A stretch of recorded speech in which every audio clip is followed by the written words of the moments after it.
Let us continue with our STAAR PowerPoint. This, of course, is the Jarrett Chapter 10. This will be the STAAR PowerPoint over Jarrett Chapter 10. This will be Part 3.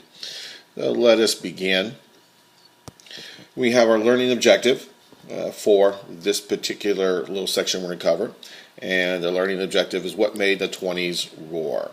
Things we need to look for: the automobile and other industries, automobile, airplane industries, for example. Number 2, more efficient production techniques. We're looking at how things improved, how we were able to mass produce things in this decade. Advertising and mass consumption for number 3. And then, of course, the stock market speculation. Those will be some of the things that we'll be looking at as we go through this section. Our first slide deals with the factors responsible for the prosperity of the 1920s. So we have the factors responsible for the prosperity. Number 1, we have laissez-faire economics, government hands-off, allowing businesses to do what businesses do. The second one, the rise of the automobile. As the automobile industry grew, so did other industries that were related to it, and we'll talk about that as we go. Other new industries. More and more of the country is becoming electrified, which meant that more and more of the new industries, for example, down here, in the picture, the second from the right on the bottom, home appliances. Here we have a vacuum cleaner. Well, again, if your home is electrified, then you could own one of these time-saving, labor-saving devices. More efficient production techniques. And again, we're going to be looking at how we are able to mass produce these items, like the automobile right here, which then, of course, led to or helped produce mass consumption. Let's move on to the next slide. The rise of the automobile. Now, the automobile was invented, some would argue, in the 1880s. I mean, there are different versions. Many believe it was a Russian, not really relevant to us. What we're going to look at is how the automobile and the rise of the automobile here in America created an atmosphere of great prosperity. All right, the first bullet. The single most important factor behind the prosperity of the 1920s was the expanded use of the automobile. Here's a picture of one of the cars at that time. What that basically means is more and more people buy and drive automobiles. There are more and more jobs created to aid them in that. For example, down here, if you're going to be on the road for any given amount of time, if you're going to go in the country for a picnic, if you're going to go visit friends in a nearby town, you're going to have to stop probably somewhere along the way and get gasoline. And this is just one of the new industries that sprang up as a result of the growth of the automobile. Well, the convenience store. And of course, if you're going to sell gasoline, well, people get hungry, they got to go to the bathroom. Those all evolve as the automobile becomes more and more prevalent. Cars greatly affected all aspects of American life as ownership rose from 8 to 24 million owners throughout the decade. Third bullet. By 1929, out of every 9 jobs was an auto-related business. That could be right here. It could be repairs of the car. It could be in the construction of roads. As we saw in the video a couple days ago, billions and billions of dollars were spent in paving roads across the country. It could be in the signs that are being used, stop signs, those types of things. It could be radio. I mean, the radio and the automobile go together like salt and pepper, peanut butter and jelly. And so a number of jobs were created, invented as a result of the radio being in the car. And our last bullet, it also stimulated other industries like the oil industry, of course, oil. Need oil to help the car, to lubricate the moving parts. You need oil, of course, because oil can be produced into gasoline, which the cars ran on gasoline. Again, go back to this picture. The steel industry, the glass, the rubber industry, all of those together, oil, steel, glass, and rubber, were necessary for the car to function, to build the car. Just looking at this picture right here, we have the rubber right there in the tire. Glass right here in the windshield. We have steel, of course. Well, the whole body's made out of steel, and of course you can't really see it here, but oil, gasoline is necessary, required to run the automobile. Let's move on to our next slide. The rise of the automobile. We continue that previous slide. Again, previous slide, the rise of the automobile. Cars gave people mobility. They were able to move from place to place. I don't mean just from home to work or vice versa. I mean, it gave them a chance to go on vacations or to visit relatives, something that they may have not been able to do, something they may not have been able to accomplish more as often as they could once they had a car. Even people who live 300, 400, 500 miles away, even longer distances, you can now see them more frequently because of the mobility that the automobile provided. People moved out of the inner cities, some of the larger cities like New York, for example. They could now move to what we refer to as the suburbs. And we'll talk about the suburbs in a great deal more depth down the road in future chapters. But people are able to move out of the city into smaller towns around the big city, and they commute into town to work. School buses allowed rural students to attend school more regularly, or even just to attend school regularly for the first time. If you live 5, 10, 20 miles outside of town, which is almost impossible to travel on foot or even horseback on a daily basis, a school bus could do that. For example, we have a picture of one down here. So the bus could run out and pick you up, bring you into town, and then take you back home at the end of the day. And then finally, our last bullet, rural people were no longer as isolated as they had been before, thanks to the ability to, as you can see here, travel in isolated areas. All right. Our next slide, we'll take a look at Henry Ford. And here is a picture of Mr. Ford right in there in his Model T. All right, let's get that out of there. Actually, I think this is probably more appropriate. There we go. Americans had a love affair with Henry Ford's Model T. All right, get back to this. Henry Ford didn't invent the car, but he did perfect a way. He did perfect a way to make them cheaper and faster, to make them cheaper and to make them faster, so more people could afford a car. And as I think we've seen in a previous video, by 1924, I believe it was, that, we got on a third bullet. In 1924, it's in this one as well. Ford was producing one car every 10 seconds, and he was able to sell them at $300 a car. I think we had that in our vocabulary terms as well. The assembly line was the method by which he was able to do this. The assembly line is something, again, we have seen previously, we have discussed, and there's a picture of that down here. The assembly line allowed the car manufacturer, in this case Ford, to mass produce cars, which again gives us a new car every 10 seconds. He was able to train people to do a certain job, and again you can see right here in this picture, got a young man working on a car. The car comes to him on a moving conveyor belt. He does what he does while at his station, and then once he's finished, the car moves on. And the next car shows up, he does what he does in that car, he finishes, the car moves on. Through this process of individual work, everybody did something, specialization of labor, everybody did a certain thing. Through that and interchangeable parts and the assembly line, they could mass produce cars by the millions, which of course is what made them so inexpensive. He increased workers' wages, kind of an odd thing at this time, but increased worker wages so the worker could afford to buy a car and other goods that were being mass produced.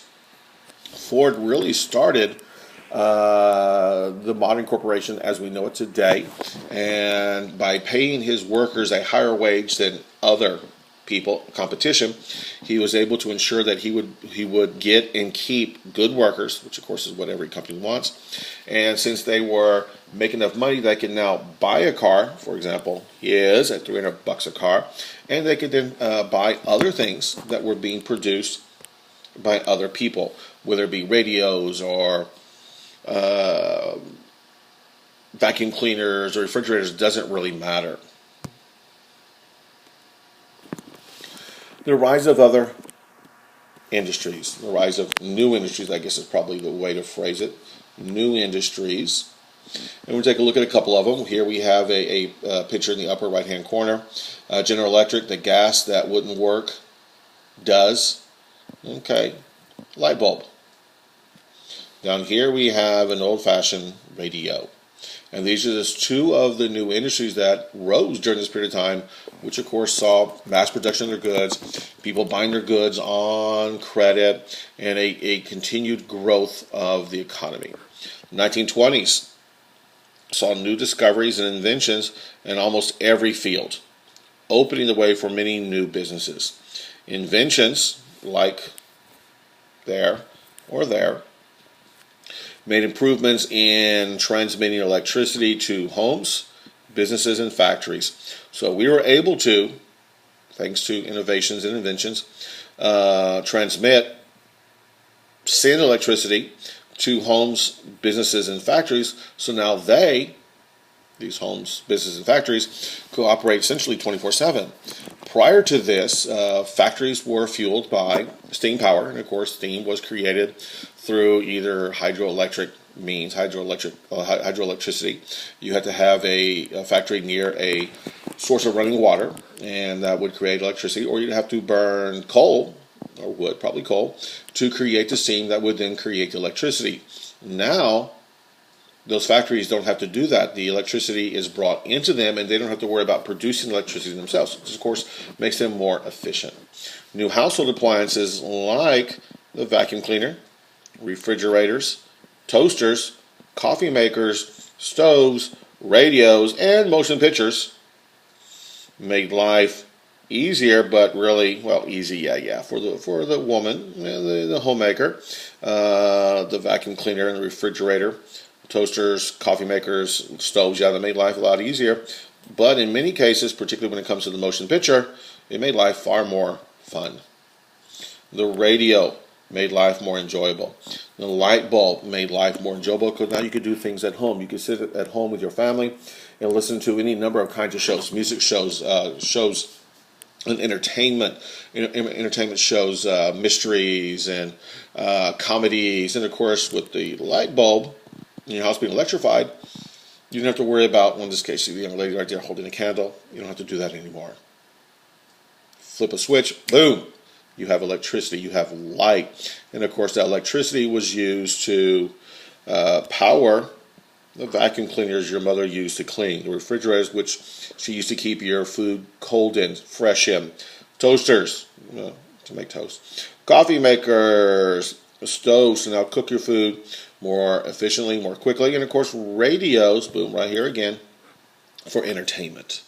A lot of things happening industrially speaking, industrial growth, the new industries, new innovations, new inventions were popping up, which made life easier and more fun. All right, the first flights.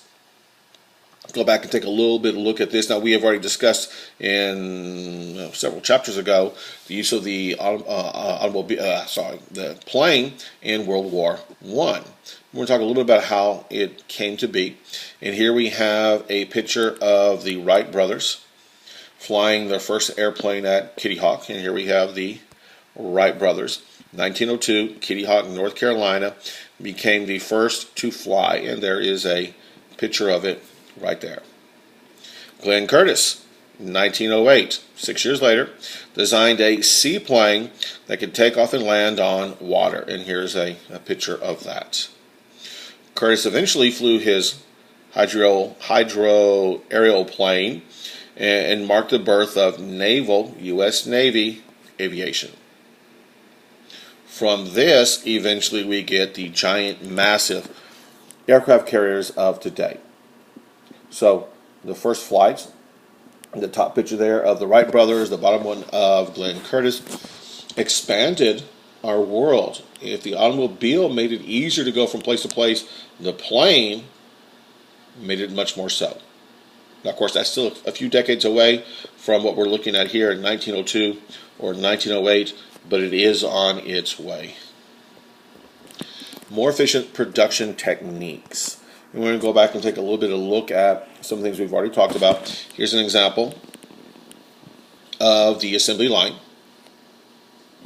So our first bullet, New manufacturing techniques, such as the assembly line, led to improved efficiency.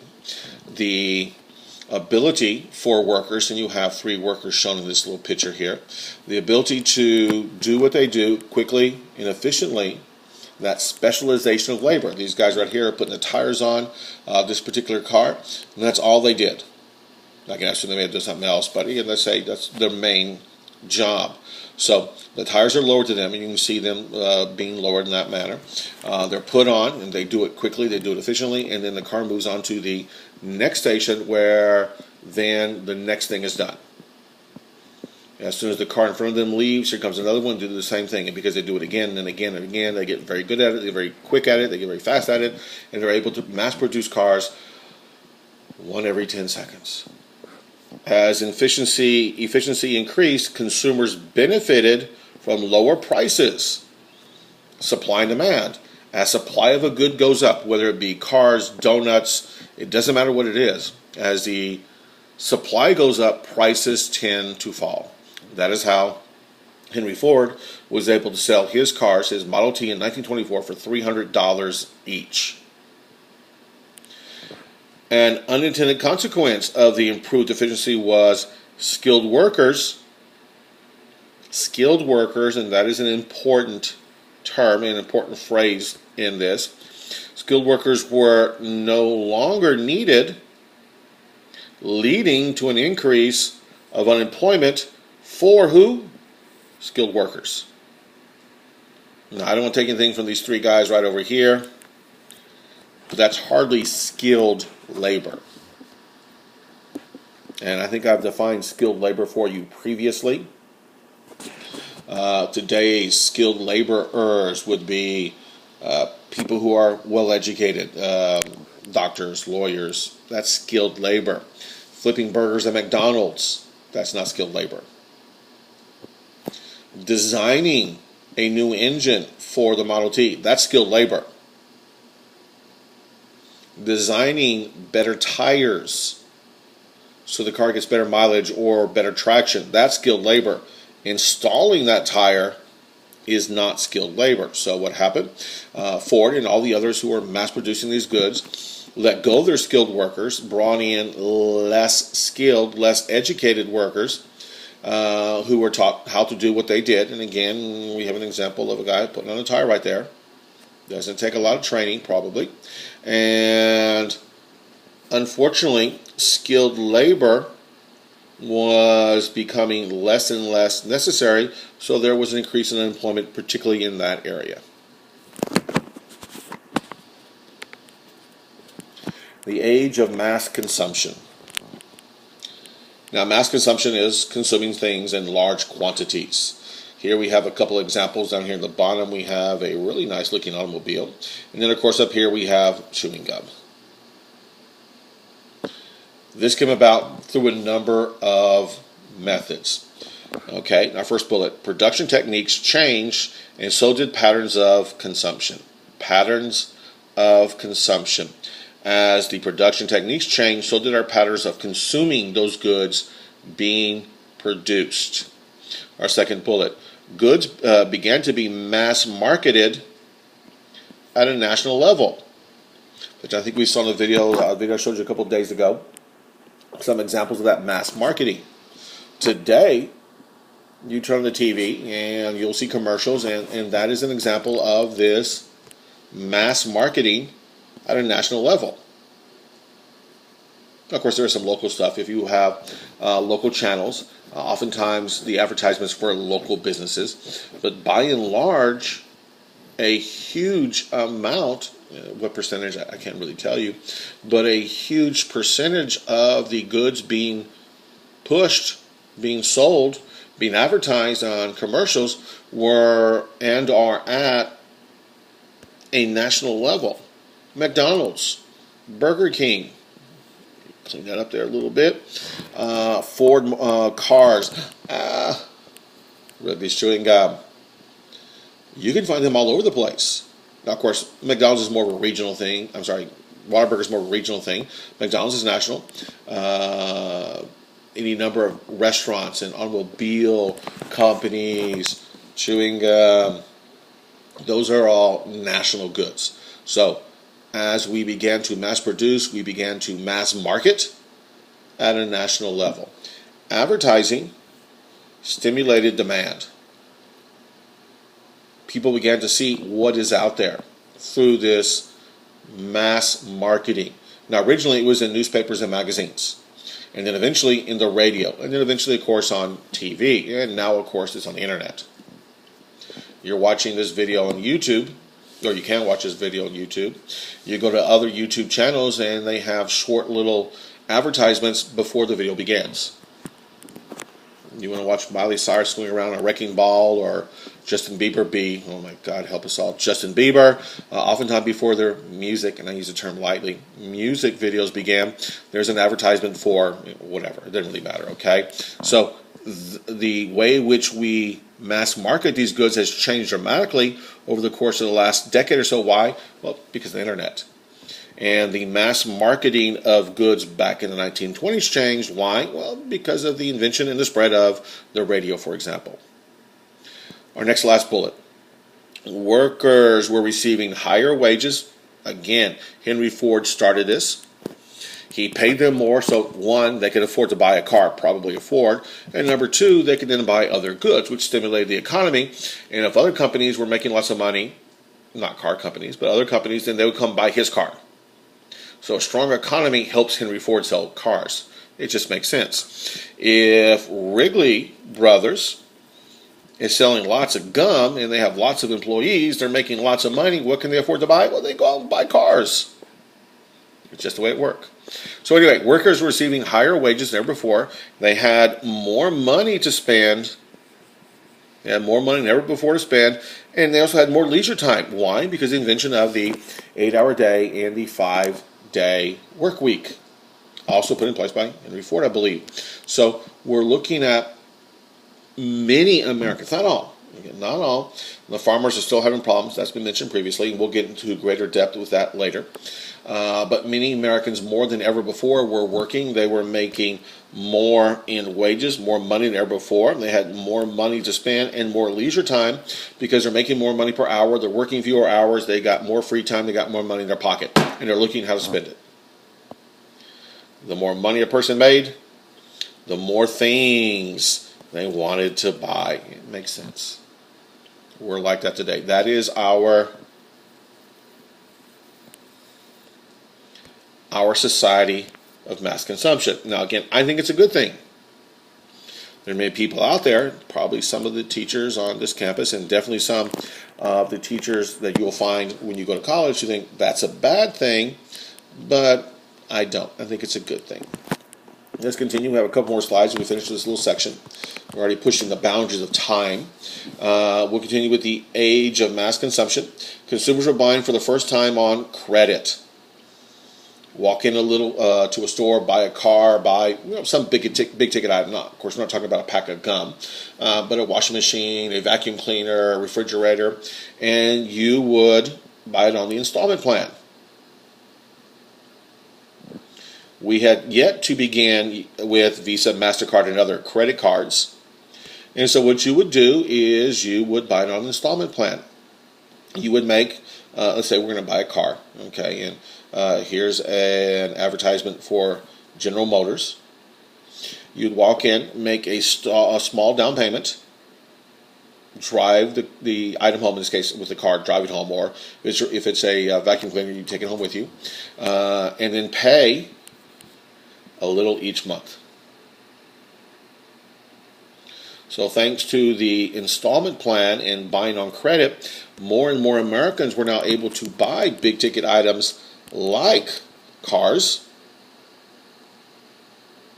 Here's an advertisement down here at the bottom. 0 interest down and payments for 90 days on all elephants. You want to buy an elephant? Who doesn't want an elephant? They're so cute. So elephonic. Anyway, you can buy an elephant.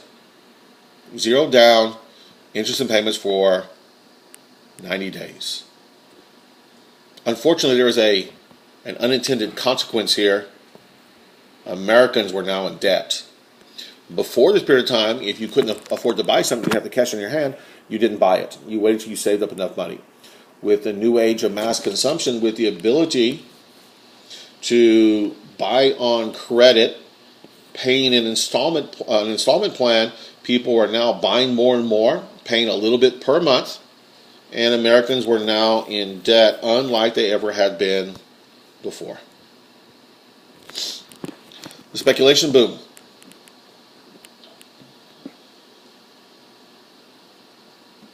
You know what? We're going to have to stop it here. We're already about 25 minutes, and we're going to stop it here. Once again, we're going to finish it. This is the STAAR PowerPoint over Chapter 10, and this has been Part 3. We're going to finish it here. We'll start with the speculation boom with our next video.